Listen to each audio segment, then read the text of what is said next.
will go down in that position. Big gunfights coming in the middle, but you know, Zyla, he did actually go down, sorry, 12 and 7 from him though. 4 up. With a bit of luck, you probably know that recently the Call of Duty Championships happened, so we sent our esports editor, Mike Stubbsy, down to have a chat with Michael Condrey. Okay, so obviously we're here at the Call of Duty European Championships. How have you found the event so far? Oh man, this event has been fantastic. To see the best competitors from across the EU competing for a chance to go to LA. You know, we've got such global scale on this with qualifiers in Australia and here, all making their way to $1 million championship opportunity in LA. It's been a ton of fun. So obviously we're in the Royal Opera House. What do you think of this as a venue for competitive Call of Duty? Oh man, this is probably the most impressive venue I've been in outside of CoD Champs in LA. Right here in the heart of London, beautiful city. And then to be in the Royal Opera House watching people play the game that we spent 3 years developing, it's remarkable. So obviously we've got some of the best teams in Europe competing today. Who is your pick to take this weekend overall?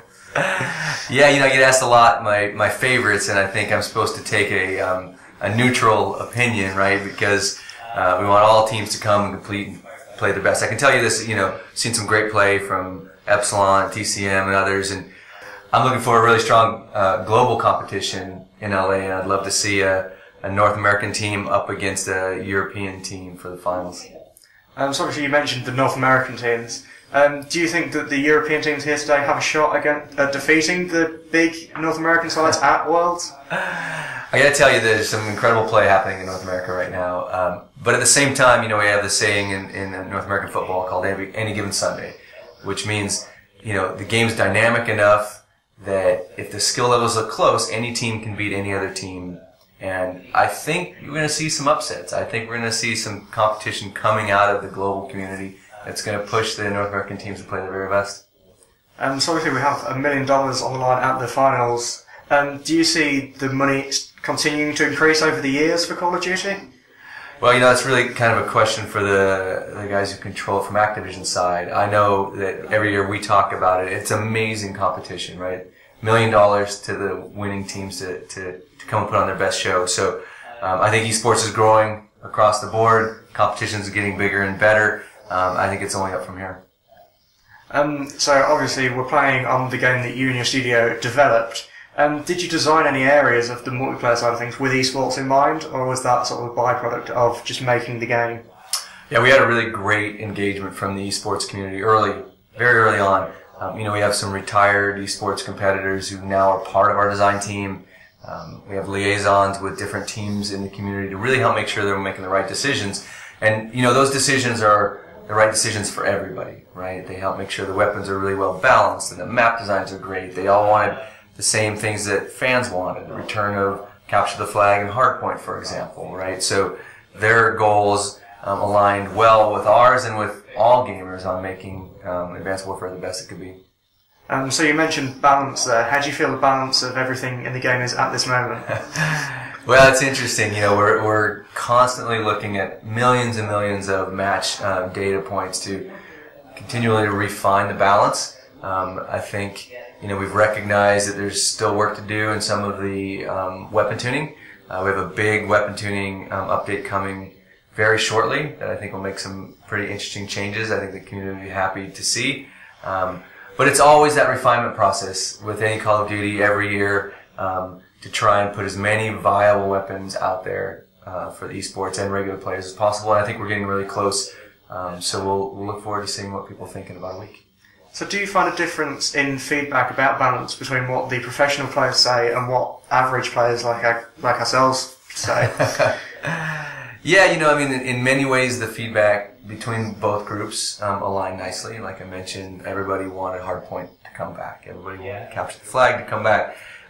There are certainly times where some of the choices we make for the broader audience, like I'm really proud of our loot system, supply drops, and I think that design to really reward players based off of weapon loot variants is important to us. Weapon loot variants don't really have a role in esports competitions, right? Because it wants to really largely be based off of skill, not weapons or variants in weapons. So yeah, there's times where it's very closely aligned, and there are some times that the feedback, is tailored towards what they're trying to accomplish. But by and large, the engagement from esports players and fans really has made the game better for everyone. And so obviously with Advanced Warfare you brought in the uplink mode, which has been picked up quite a lot by the competitive scene. Did you envision it becoming an esports game mode when you designed it? Initially it didn't start out as that was the goal. Uplink, though, has those elements of a sport, right? It kind of feels a bit like rugby meets basketball, I guess. And it really took to life very quickly. We're really proud that it's part of the rotation. As you've seen, it is ripe for some amazing competition and some final heroic shots that happen that really can change the outcome very quickly. So, yeah, I'm really proud, and I'm really amazed to see how the teams play it. And I think LA and the CoD Champs is going to be really interesting to see who brings their best uplink game. So, I don't know if you'll be able to answer this. Is uplink, will we see uplink in the future Call of Duties? Or? Yeah, the franchise is really set up for the independent studio model and for the studios to make their own decisions. So I can't really answer for Treyarch or Infinity Ward. But much like, we recognized how popular Hardpoint was and we wanted to bring that in Advanced Warfare, those studios are welcome to take uplink and make it part of their own if they wish. I know it's something we're proud of. So Advanced Warfare has been pretty well received, better than Ghost even. Is there any kind of competitive DLC coming that is completely tailored to esports? Or do you think that that's a good idea? It's an interesting question. There's certainly some things that we're doing in the future DLC drops that I think are going to be pretty interesting to see with esports players and the general population. In fact, we have in the next DLC a pretty interesting change to verticality and how you play with the new Exo ability. So it wasn't designed for esports. I don't know if they'll adopt it or not, but yeah, it'll be curious to see if that changes how people play.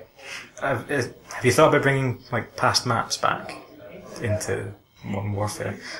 Not Advanced Warfare, even some of the Modern Warfare maps, I don't know, Afghan from Modern Warfare 2 or anything like that. Yeah, that's when some of the fun dialogue with fans that we've had since releasing is, embracing the Exo and all the changes, supply drops, and there's so much in this game, and there has been a loud voice of support to apply, boost, jump, and verticality to some classic maps. So we're excited about that opportunity, and we're looking at ways to maybe re-envision some classic maps in future DLC.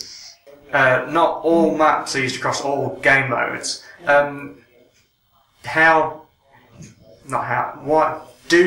you're designing the maps, do you think, this map will be really good for this game mode in the competitive scene, or do you just try and design every map to be as good with every game mode?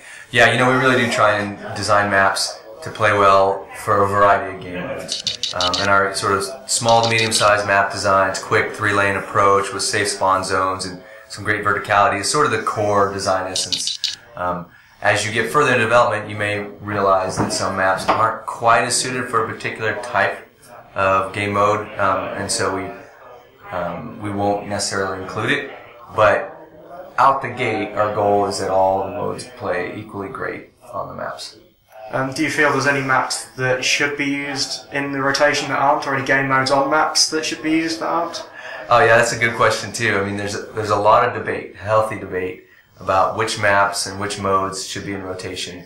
For me, there's times where I feel like 2 rounds of S&D. Times I want to have 5 discrete objective modes. I think that'd be kind of fun. We'll have some announcements of rotating in some new maps in the future into the esports map rotation. So. Yeah, I think we're constantly looking at what makes sense and where there's opportunities to change it up and give players something new to spectate. Okay, so with the esports scene continually growing, this is in general, not just particularly Call of Duty, where do you see esports going in the next 5 to 10 years? What major differences do you think there'll be as a whole? Well, that's a really great question. I think, I've been making games for a long time, and I mean, it's only been like a serious esports sort of support for 3 to 5 years, right? So in another 3 to 5 years, that's a big change in a very dynamic and exciting space. You know, with Amazon supporting Twitch now and sort of the global engagement of spectators on mobile devices and in stadiums, like, I think the sky's the limit. I think great games, great content are out there. Would I love to think that we're going to be like, you know, a Korean model where 70,000 person stadiums are being filled with competitors weekly playing your game? That would be amazing. I would love to see that.